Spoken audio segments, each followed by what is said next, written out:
bienvenue. Aujourd'hui, on va explorer un peu des réflexions autour du marketing personnel, le fameux personal branding, Oui. et aussi d'un concept assez intriguant, la marque totem. Mhm.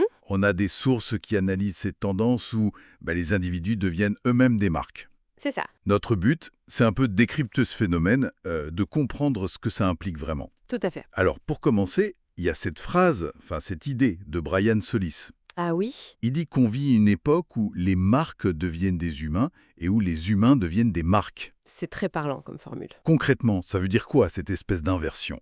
Ça signifie que la frontière devient floue, en fait. D'un côté, on a les entreprises qui essayent d'humaniser leur com, de créer un lien presque personnel, Oui, et de l'autre, chaque personne, qu'elle le veuille ou non, projette une image, une réputation en ligne, ses propres marques, en quelque sorte. voilà, qui devient sa propre marque. Le pro et le perso sont mêlés publiquement comme jamais avant, j'ai l'impression. D'accord, et ça nous amène directement au personal branding. Les sources le définissent comme, L'application des techniques marketing, c'est ça, appliqué à une personne, gérer sa carrière, ses projets. comme une boîte gère sa marque. Exactement. Apparemment, ça vient des États-Unis, popularisé une dizaine d'années par des noms comme Peter Montoya, William Arruda. Oui, c'est souvent cité. L'objectif pour les pros, il est assez clair, non? C'est développer sa notoriété pour améliorer sa performance commerciale. Tout à fait. La logique, c'est que la confiance, elle se crée plus vite avec un nom, un visage qu'on connaît déjà. C'est exactement ça. Et c'est là qu'on voit le lien crucial avec ce qu'on appelle le social selling. Ah oui, justement. Le personal branding, c'est un peu la base, la fondation du social selling. C'est utiliser sa présence, sa réputation sur les réseaux sociaux pour initier des relations commerciales. D'accord. Le bon social seller, si on veut, c'est celui qui, grâce à son image, à son personal branding, Il est déjà identifié. voilà, il est déjà vu comme un expert ou une personne de confiance, avant même le premier coup de fil, le premier mail. Il donne envie qu'on le rencontre, en fait. C'est ça, il suscite l'envie. Et apparemment, on peut aller encore plus loin. C'est là qu'intervient ce concept de marque totem. Mhm. Là, ça devient carrément stratégique pour l'entreprise elle-même. Oui, l'idée c'est que l'entreprise va construire une partie de sa stratégie autour de personnalités internes fortes. Des référents dans leur domaine. Exactement, des experts reconnus dont le personal branding est activement développé, souvent avec l'aide du marketing d'ailleurs. Donc c'est l'individu qui porte la marque de l'entreprise, presque. En quelque sorte, oui. Et cette approche marque totem, ça peut même influencer les business models. Ah oui? Comment ça? L'exemple donné, c'est celui des agences de com. Certaines choisissent une niche hyper spécifique, un seul métier, D'accord. mais elles le déploient mondialement. C'est la croissance horizontale, quoi. Plutôt que de tout faire localement. Voilà, ça c'est la croissance verticale, plus classique. Ces agences spécialisées, elles misent tout sur cette expertise pointue, incarnée par leurs marques totem, leurs experts vedettes. Hmm. Ça leur permet d'être ultra compétitives, très qualitatives sur ce créneau précis. Et en même temps, elles standardisent leur process pour faire des économies d'échelle. Donc standardiser, ça veut pas dire bas de gamme dans ce cas. Non, pas du tout.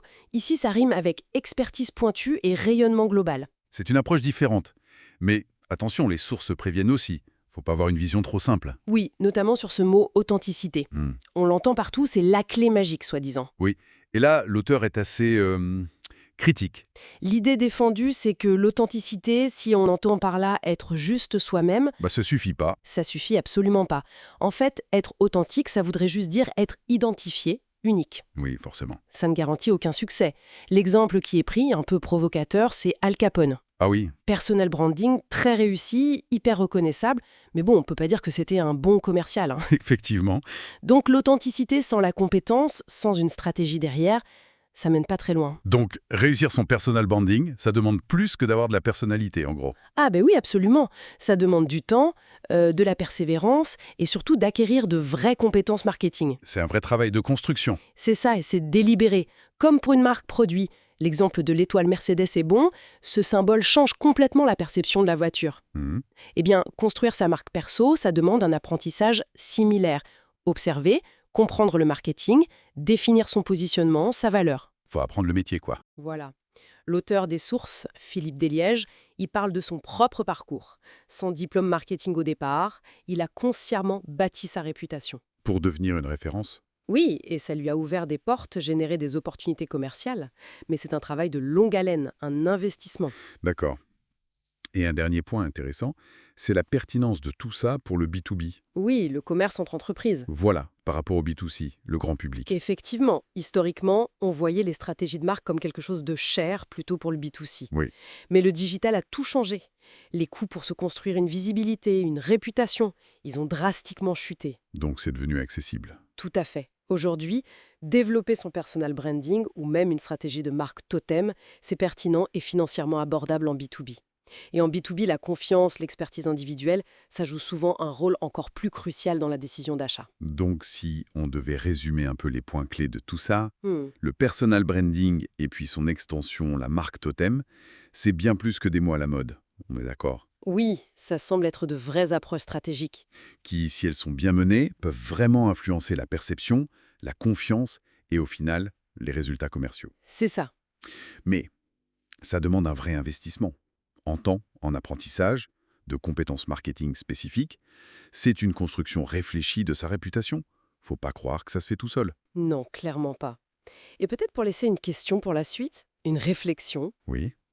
Si le but et l'effet de ces stratégies, c'est de bâtir la confiance, la reconnaissance avant même l'interaction directe, le face-à-face, Mhm. comment ça transforme la nature même des relations professionnelles? Est-ce qu'il n'y a pas des aspects du relationnel plus traditionnel qui pourraient être modifiés ou même perdus dans un monde où notre marque personnelle nous précède toujours? C'est une excellente question. Pour finir, matière à réfléchir.